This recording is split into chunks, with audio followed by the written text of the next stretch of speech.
A paz do Senhor, professores, espero que todos estejam bem. Eu me chamo Deise, sou a comentarista da revista para jovens neste trimestre e congrego no Jardim do Estádio. Chegamos à última lição, a lição 13. Passamos aí por uma jornada a respeito de oração, aprendendo sobre um estilo de vida proposto pelo Senhor Jesus na oração do Pai Nosso. Foram aí lições muito ricas a respeito desta prática importante da vida cristã, que é a oração. Para começarmos essa última lição, não diferente, quero fazer duas sugestões. A primeira sugestão pode ser uma atividade para realizarmos na própria aula, no domingo pela manhã. Que tal um momento de compartilharmos orações respondidas? Falamos ao longo do trimestre a respeito de como falarmos com Deus e o quanto o Senhor também fala conosco nos momentos de oração. Então, acho muito válido, nessa última aula, compartilharmos uns com os outros a respeito de orações que o Senhor nos respondeu. Nos respondeu com algum milagre, com algum conselho, com algum direcionamento, né? Com alguma cura, com algum momento ali de esclarecimento e revelação da palavra.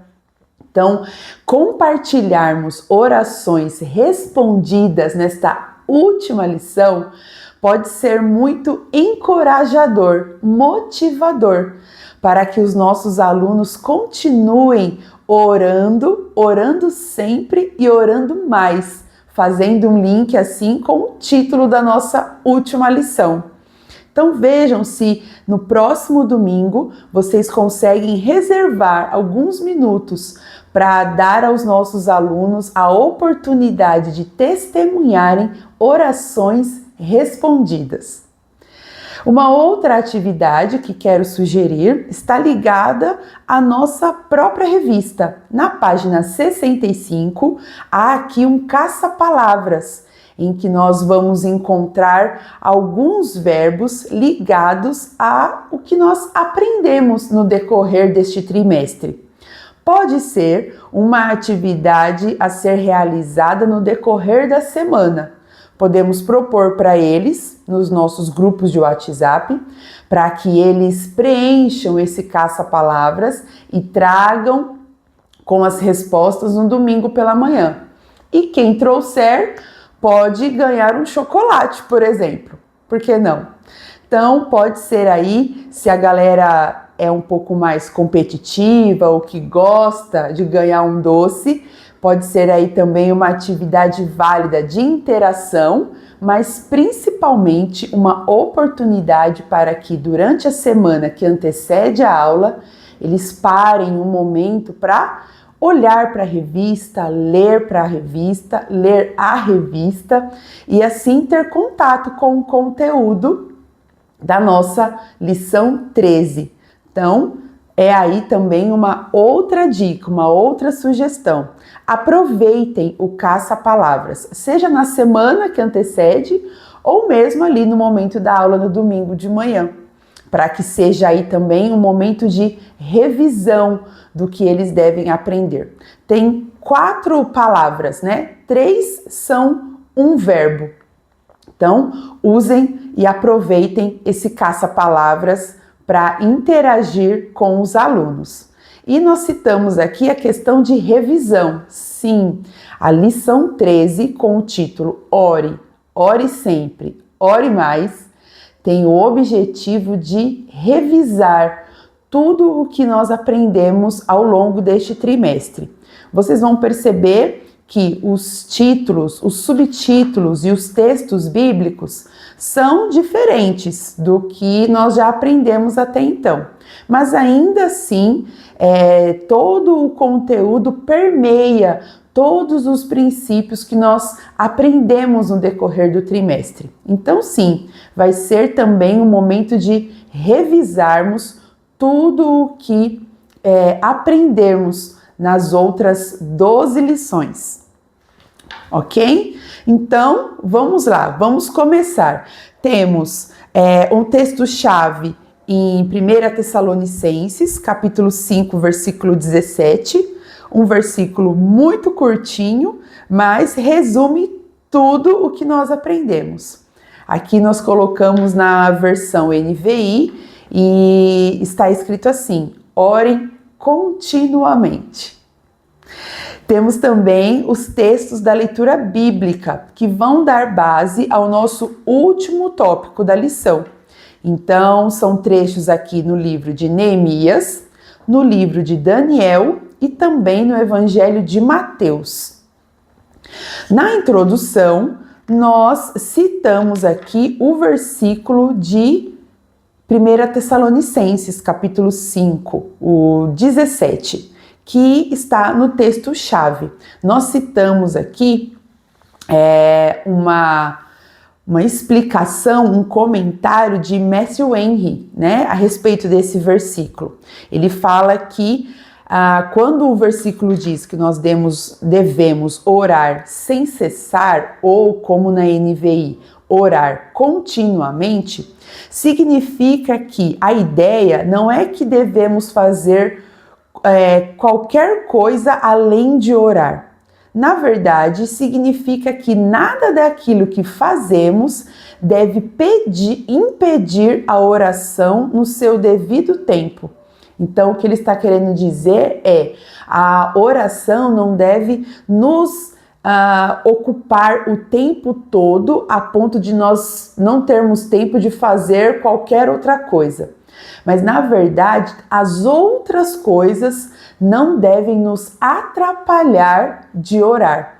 Então, ele diz assim: a oração deve ajudar a fomentar e não impedir todas as coisas que nós fazemos. Então, a oração deve ser, na verdade, um agente motivador para tudo aquilo que fazemos. E aí estamos falando de muitos aspectos da nossa vida, né? Então, orar sem cessar significa que em todos os momentos, em todos os assuntos, para todas as circunstâncias que vamos vivenciar, para tudo cabe ali a prática da oração. Cabe essa prática de estarmos conectados com o Senhor, por meio de expressar as nossas emoções, os nossos pensamentos, as nossas ansiedades. Então, falar com Deus é necessário e importante em todos os momentos, seja qual for a circunstância ou o assunto. E é importante frisarmos que chegarmos nessa lição 13 aqui é também só um começo, né? É um final que, na verdade, é só um começo, porque citamos aqui que o assunto não foi resumido aqui, né? Na verdade, a Bíblia fala de oração em outros aspectos, né? Com muitos exemplos. Então, a oração que nós citamos aqui nesta revista não tem o conteúdo que citamos aqui não tem o objetivo de esgotar o assunto, pelo contrário, né? Pode ser aí apenas o início de muitos outros estudos de cada um de nós a respeito de oração. Poderíamos aprofundar muitos outros aspectos, como intercessão, como inclusive aspectos da própria oração do Pai Nosso, né? Quando o Senhor Jesus fala de Deus no plural, né? O Pai Nosso. Então, olha só, mesmo na oração do Pai Nosso, não esgotamos todo o assunto, né? Não falamos tudo, não teria como caber em 13 lições, porque a palavra do nosso Deus é muito rica, muito ampla. Então, que seja aqui essa 13ª lição um pontapé para continuarmos estudando, para continuarmos nos atentando à prática da oração, a necessidade e a importância de falarmos com Deus e também de ouvi-lo em todos os momentos da nossa vida. Sendo a lição 13 uma lição de revisão, vamos então usar um argumento de Tim Keller para que possamos aqui sistematizar tudo o que aprendemos nas outras 12 lições. Timothy Keller, no livro que nós citamos nas referências bibliográficas, separou aqui a oração em 3 formas que estão ligadas a 3 direções. E aí ele coloca que a oração, ela aponta para cima, para dentro e para fora. Então vamos usar essas 3 formas, essas 3 direções sugeridas aqui por Timothy Keller para fazer essa revisão nessa última lição. A primeira direção que ele sugere e aponta para nós é que a oração ela é direcionada para cima. O que isso significa? Estamos falando da oração como adoração, como louvor e ações de graças. Então, a oração é aquele momento em que adoramos o nosso Deus. Por quê? Porque louvar vem em primeiro lugar. Então, já estamos revisando, por exemplo, o que aprendemos no início da oração do Pai Nosso, em que santificamos o Senhor, exaltamos o seu reino e reconhecemos a sua vontade sobre a nossa. Então, o louvor vem em primeiro lugar. E por quê? Então, tem 2 pontos importantes aqui para que nos baseemos, né? E possamos aqui argumentar com os nossos alunos do porquê as nossas orações devem começar com adoração. Por quê? Porque é necessário e importante reconhecermos o Senhor e todas as suas virtudes, o seu poder, a sua onisciência, a sua onipresença, a sua soberania, a sua bondade, o seu amor. Reconhecer o nosso Deus e as suas virtudes é necessário para que possamos chegar à presença do Senhor. Porque isso também vai produzir em nós um coração que depende. Então, o reconhecimento de quem Deus nos leva também à dependência dele. Porque quando reconhecemos o seu poder, a sua misericórdia, a sua soberania, a sua longanimidade, né, a sua generosidade para conosco, então nós passamos a depender dele.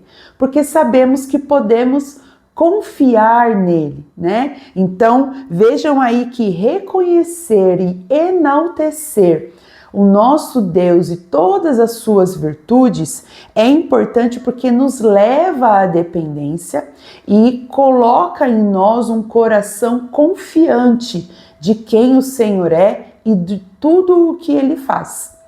Outro ponto importante do porquê louvar ao Senhor nas nossas orações vem em primeiro lugar é porque também, por meio de engrandecermos o Senhor e reconhecê-lo, nós também contemplamos a sua beleza. Também é uma forma de contemplarmos a majestade do nosso Deus, a sua santidade, a sua magnificência. Então, contemplarmos a beleza de Deus também nos leva a desfrutá-la e também nos leva a nos envolver com ela.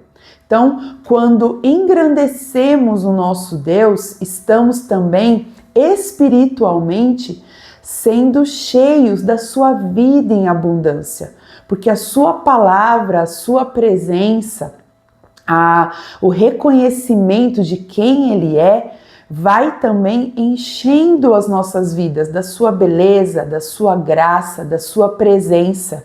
E isso então vai nos levar a desfrutar das virtudes do Senhor e também vai nos envolvendo com as suas virtudes.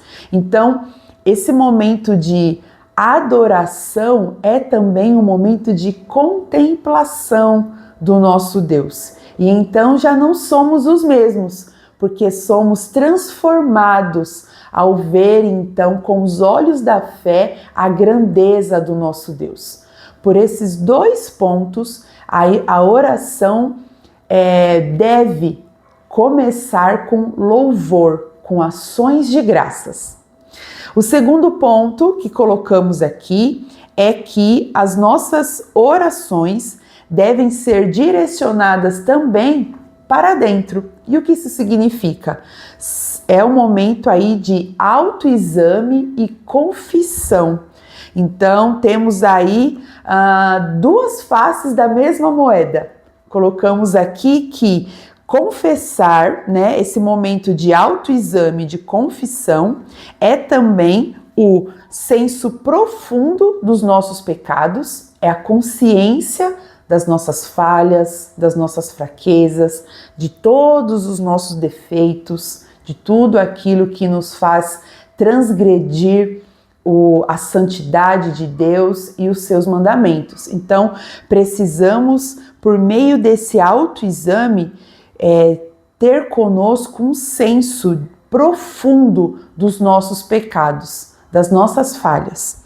Enquanto que também esse momento de autoexame e confissão vai aí fortalecendo em nós a convicção do amor de Deus.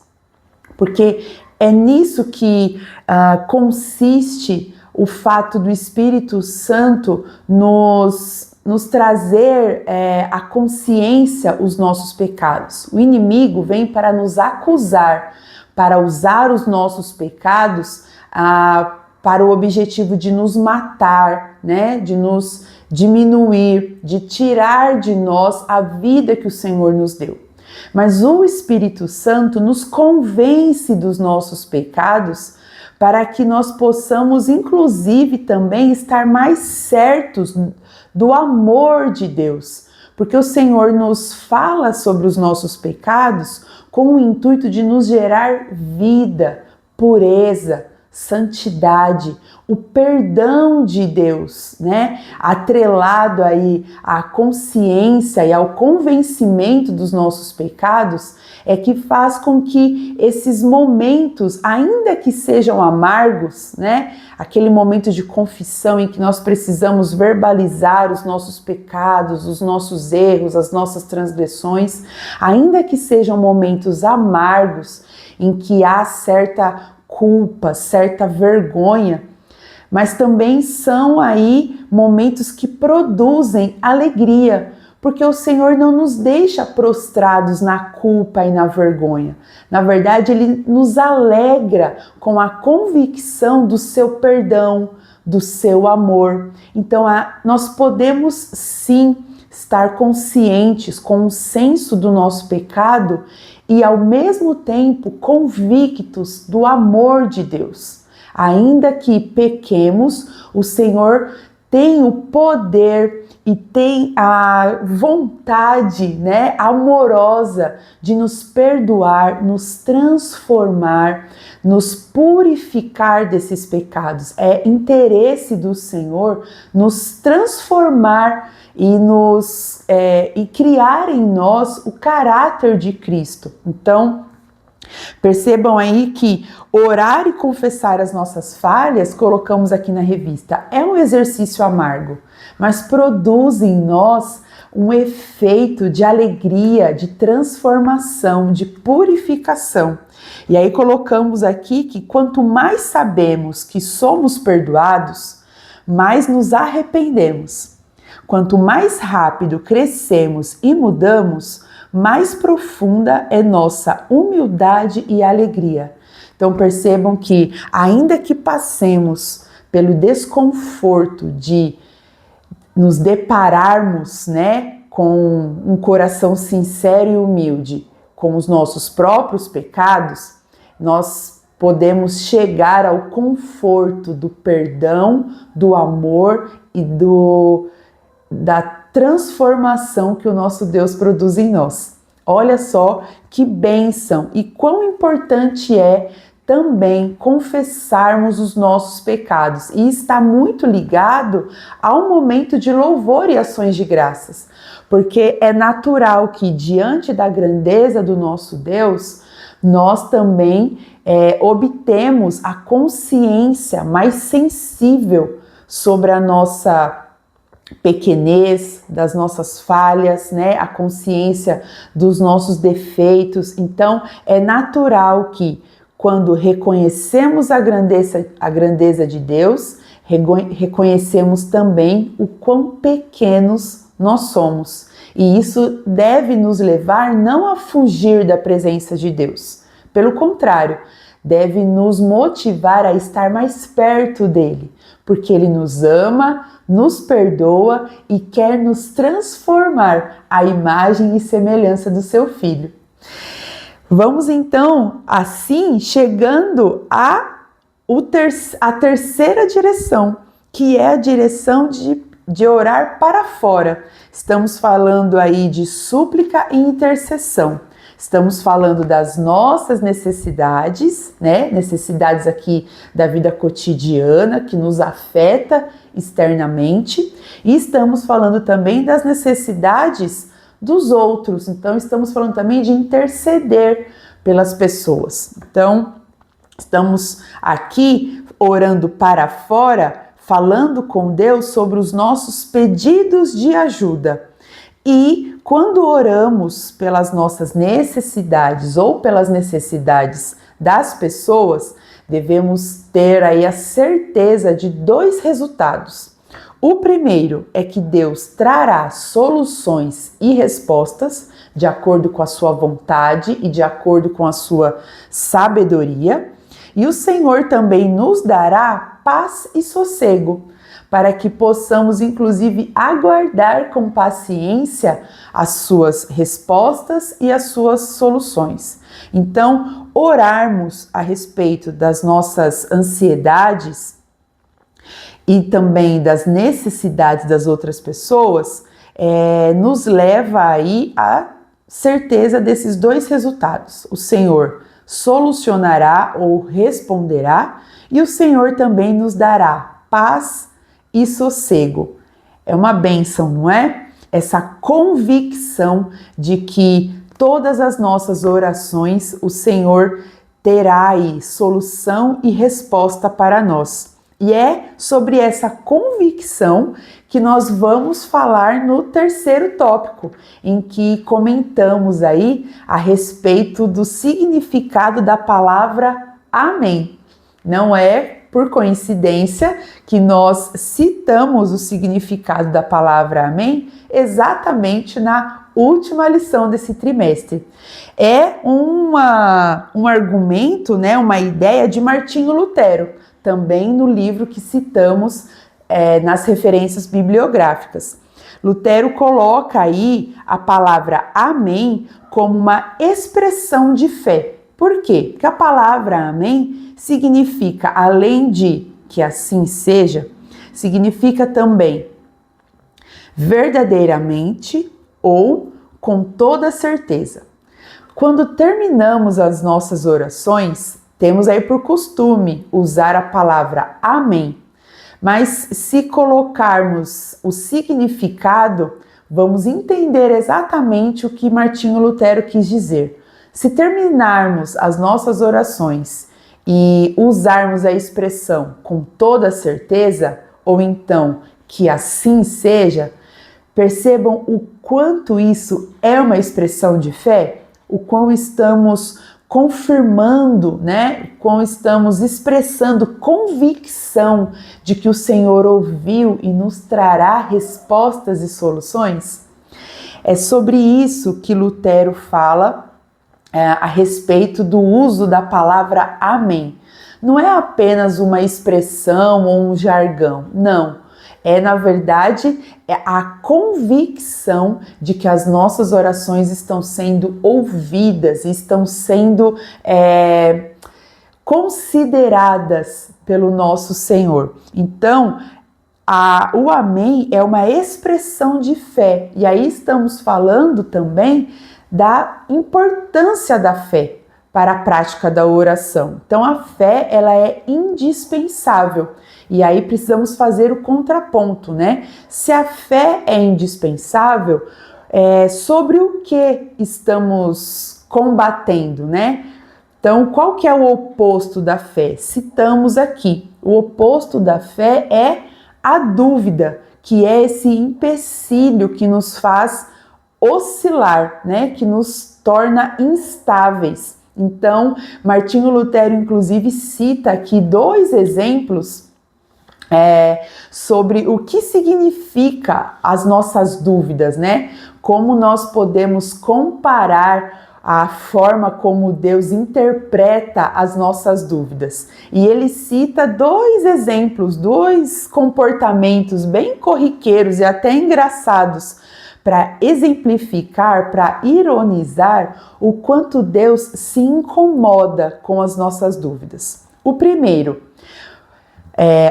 as nossas dúvidas são comparadas a alguém que está tentando pegar alguma coisa, mas que está com as mãos inquietas.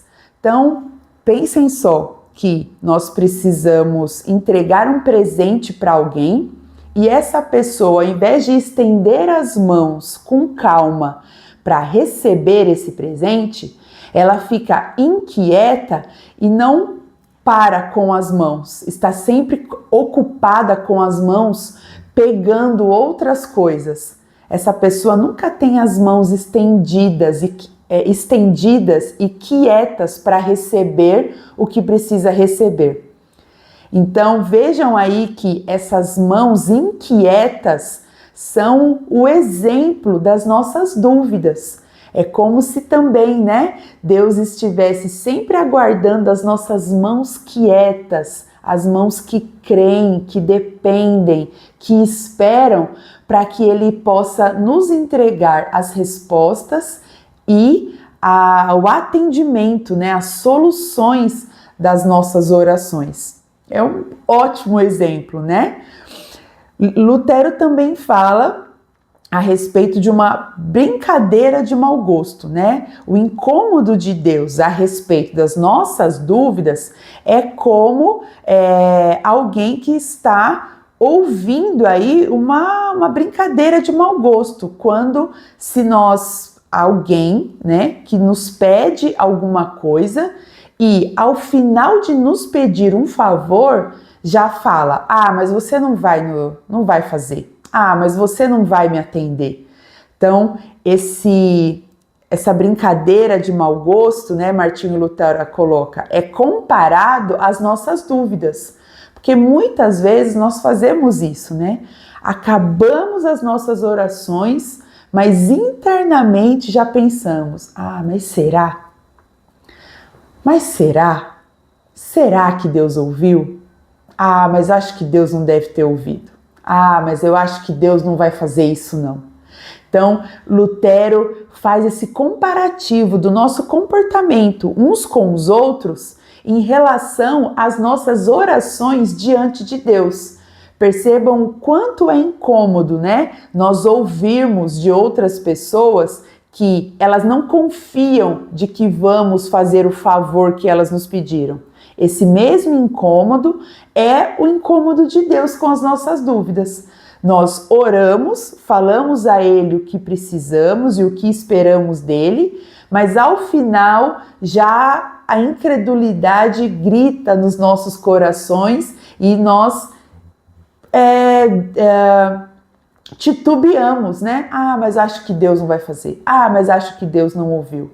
Então, percebam aí que são 2 comportamentos que exemplificam essa instabilidade das nossas dúvidas, essa oscilação que nós temos nos momentos de oração. É sobre isso que Martinho Lutero comenta e nós precisamos nos atentar e nos atentar também na nossa aula para que os nossos jovens tenham essa convicção de que o amém é uma expressão de fé, da convicção de que o nosso Deus ouve, atende com soluções, com respostas de acordo com a sua vontade. Então precisamos ter as mãos quietas. E o que são essas mãos quietas? A nossa fé, a nossa esperança, a nossa paciência, a nossa dependência, a nossa confiança para com Deus.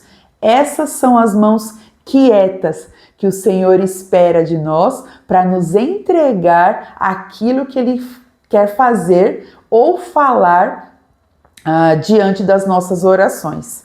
E precisamos também, ao final das nossas orações, não contradizer, não duvidar, não desconfiar do Deus que nos escutou e que considerou cada uma das nossas petições. Amém? Então, que as nossas orações sejam cheias de fé, porque como colocamos aqui na lição, quem se prepara para orar deve examinar-se e sondar-se para saber se acredita ou duvida que vai ser atendido. Uma bela provocação, né? Martinho Lutero tinha essa capacidade de nos dar uns chacoalhões de vez em quando. E tudo isso o Senhor quer construir em nós, essa fé, essa confiança, né? Essa oração que engrandece, que confessa e que suplica, porque Ele quer fazer de nós seus filhos, né? E quer nos ensinar a orar como filhos. Chegamos a nosso terceiro e último tópico da lição. Nesse último tópico, começamos aí com uma frase de Spurgeon, que é muito legal, inclusive. Ele diz assim: não há homem de Deus se não houver oração, porque a oração transforma o homem em homem de Deus.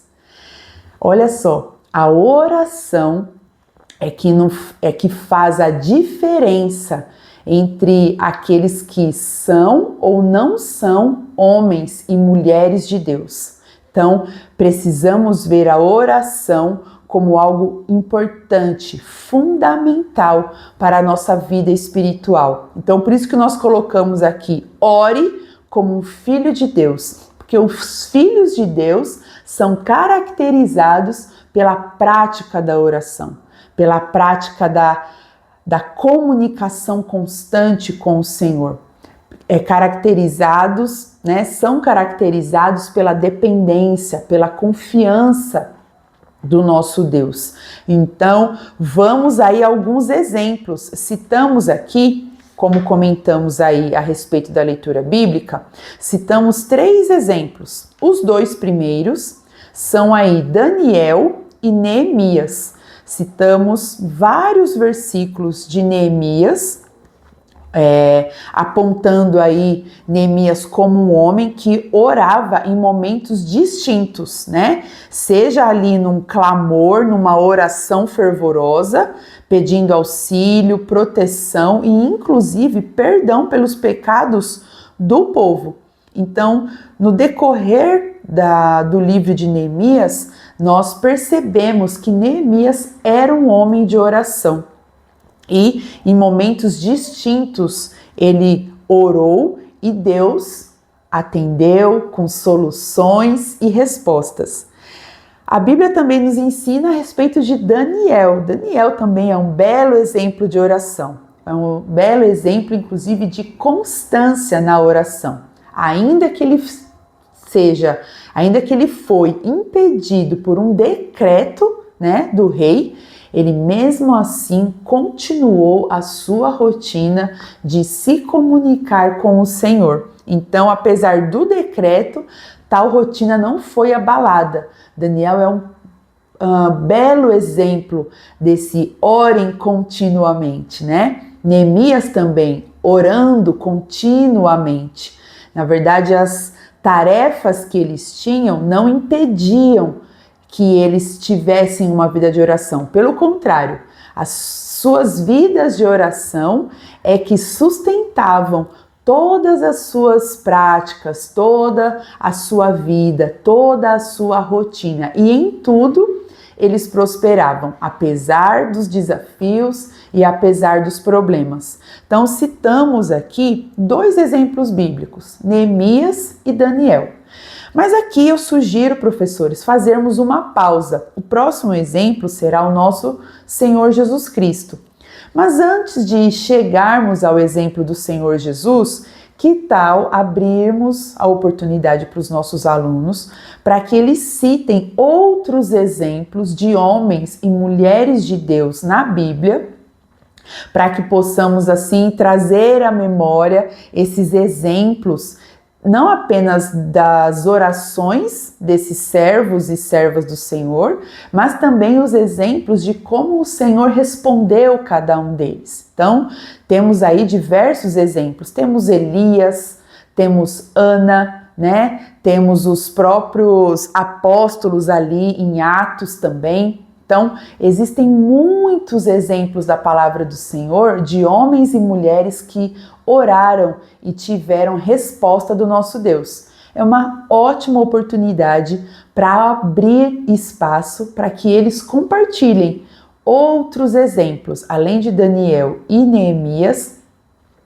de pessoas que oravam e foram respondidas. Acho que pode ser aí um bom exercício, né, para nossa aula aqui.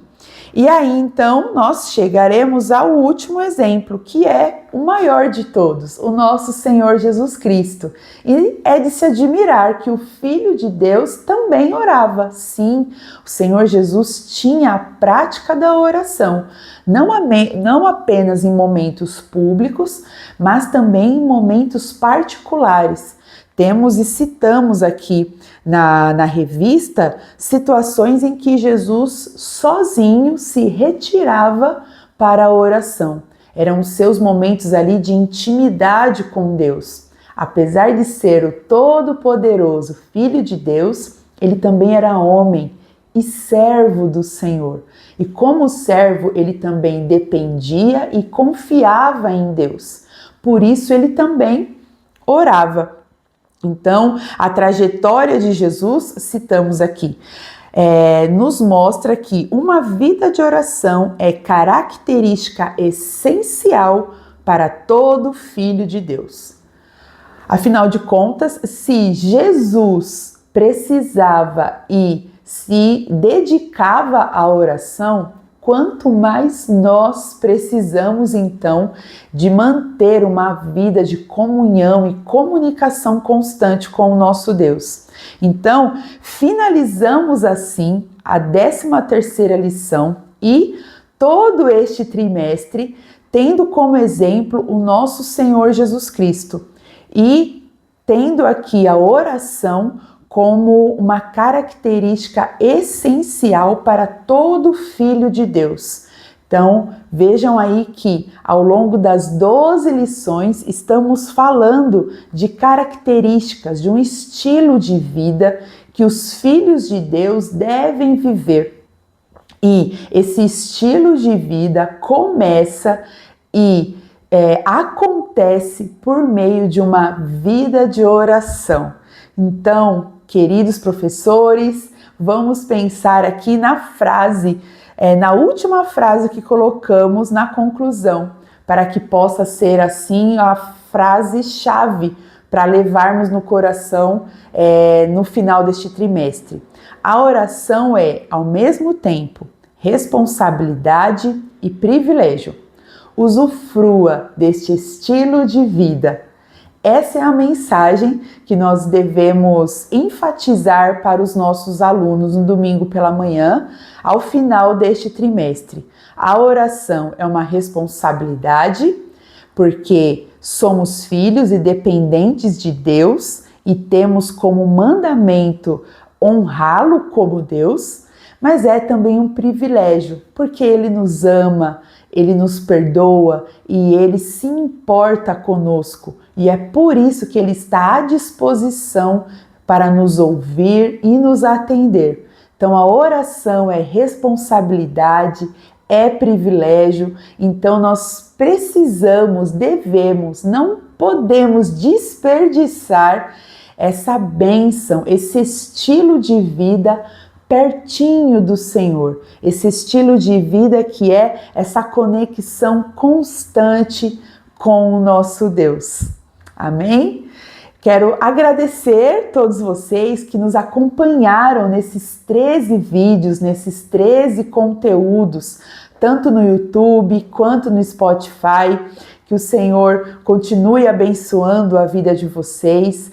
Logo mais iniciamos o 4º trimestre desse ano com um tema muito legal também, Apocalipse, um projeto de discipulado. Dessa vez com o Victor Romão. Temos certeza que será novamente um trimestre rico de aprendizado a respeito da palavra do Senhor. Aproveitem também o próximo trimestre. Fiquem com Deus, aproveitem a última aula com seus alunos, usufruam desse estilo de vida que é a oração, ouvir e falar com o nosso Deus. Fiquem com o Senhor e até uma próxima!